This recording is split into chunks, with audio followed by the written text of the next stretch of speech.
This is an It Came From GenX video.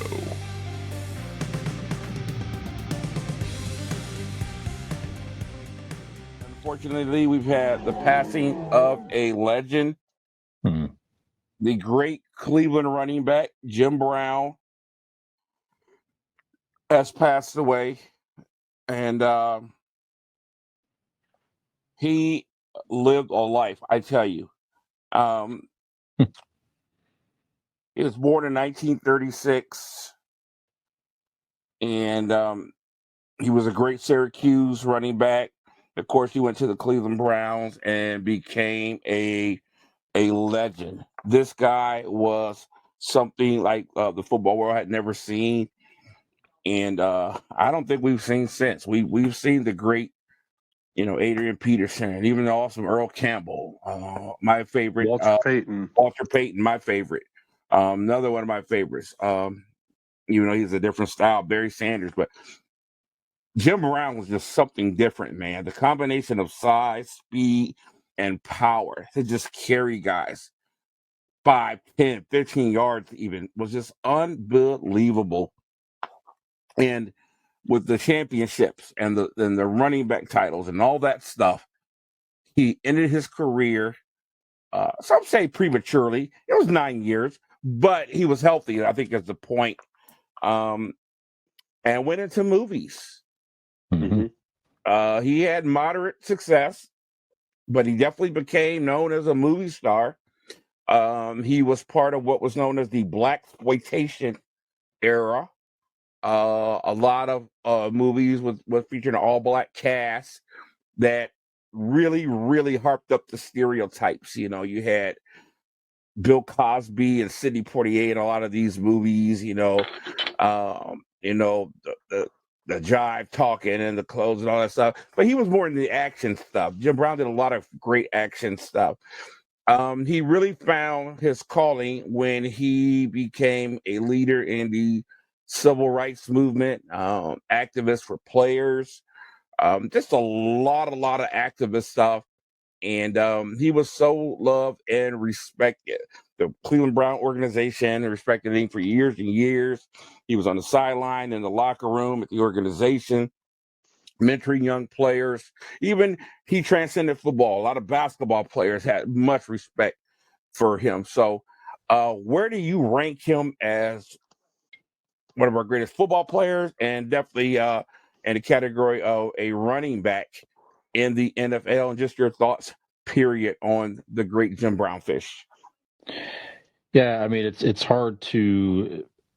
I mean, he's definitely at the very top as far as athletes and football players of all time. And we weren't able to watch him firsthand growing up, but certainly play the highlights. And he is a highlight reel, one of the original highlight reels, really, if you will.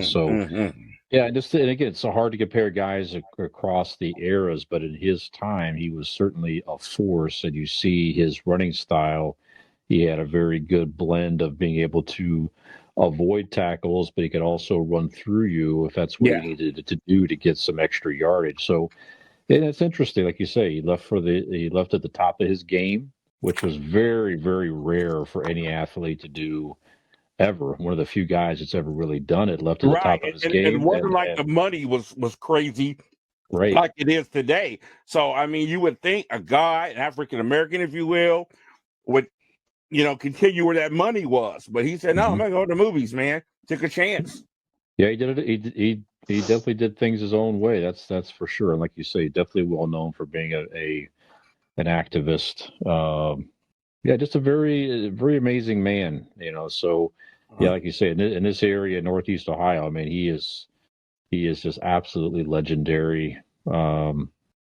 So, I mean, there's a statue of him, I believe, at the stadium and everything. He's just something else. So, yeah, quite a shame, but quite the life. It definitely will live on in memory, not just in Northeast Ohio, for sure. Absolutely. Almost 80 movies that he either starred in or was a part of. So pretty 80? Pretty incredible. Wow. Yeah, pretty incredible. Yeah, absolutely. He certainly played that tough guy role really, really well. I've seen him in some movies that I really enjoyed, along with Fred. What's his name? Fred, former football player. But anyway, um, he was something else. I hated that hat he was wearing. He always wore. I hated that little. Oh God, I hated that hat so bad. I wanted to slap that ugly head off his head so bad. But he did explain why he always wore the hat, and I forgot who it represented. Some kids, and he said he wanted to always, when they saw him, to let them know he was thinking about him. So I kind of backed off a little bit, but I hated the ugly thing on him so bad. I mean, he always had that thing on. So, like, wow. All right. Your thoughts, Skinner, Jim Brown, where do you got him ranked? Oh, he's got to be, if he's not number one, he's got to be in a conversation of all Mhm. time, bar none. I'm surprised, I will be surprised if they don't retire his number across the board. The Browns, definitely his number's retired, but I think after this, Good point. Good point. Yeah. with all he's done outside of football, all he's done for the league over the Yeah. years, I think there's no question that they should retire that number across the board. I'm with you. I would have a hard time not seeing them retire that point blank. Nobody wears 32 ever again. If not him, who? Right. If not him, who? You've got number 42 in baseball, Jackie Robinson. Right. Nobody wears that number. I think Jim Brown is in that category, Jackie Robinson, for different reasons. Yeah. But I think he's up there of that echelon of a player to where that number should be retired. So. Right.